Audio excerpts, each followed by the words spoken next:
Já que você mencionou aí a coisa das cotas, você tem boas informações acerca desse lance das cotas? Porque a gente...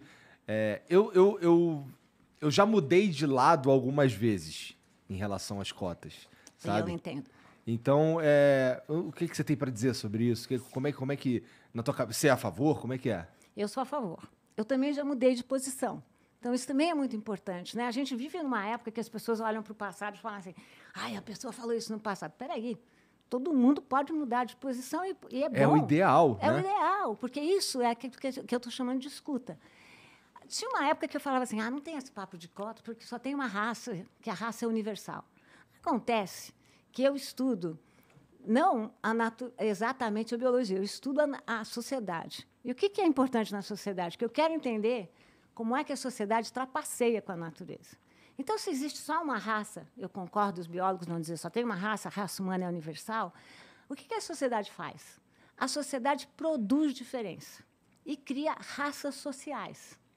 E essas raças sociais têm um imenso impacto na realidade. Se eu estiver falando coisa que você... Porque eu estou falando, academicês, lá Não, vem ela. mete bronca. Se Eu for adoro. Olha só, você está no lugar exato para você ser a professora que você quer ser. Tá bom. Porque a gente então, quer aprender. Você. Então, por que eu mudei? Porque eu acho que a gente vive numa sociedade muito desigual. Né? E a desigualdade, ela tem marcas sociais de gênero, de região e de raça. Vamos falar aqui da Covid. A Covid entrou com essa peste, doença democrática, todo mundo. O que aconteceu depois? O que a gente sabe depois de 2 anos? Democrática nada. É verdade. Quem está morrendo mais são as populações negras que moram nas periferias. Isso é raça social. E o que acontece? O que são cotas? Cotas são políticas de ressarcimento, de reparação. São políticas provisórias, quer dizer, não são para sempre. E qual é o princípio das cotas? É preciso desigualar para depois igualar. Mas se a gente não fizer isso, não vai dar certo. Então, as políticas de cotas vão fazer 10 anos em 2022. É parte daquilo que eu chamo de agenda cheia em 2022. Vai ser avaliação de políticas de cotas. O que eu tenho para te falar aí? Então, agora, com 10 anos de cota, a gente revê isso Vamos e estuda. rever, porque são políticas provisórias. Então, é a hora da gente falar nisso. E o que a gente está vendo nas universidades que aplicaram cotas? Começava com aquele papo, as pessoas não vão se manter. Não é verdade.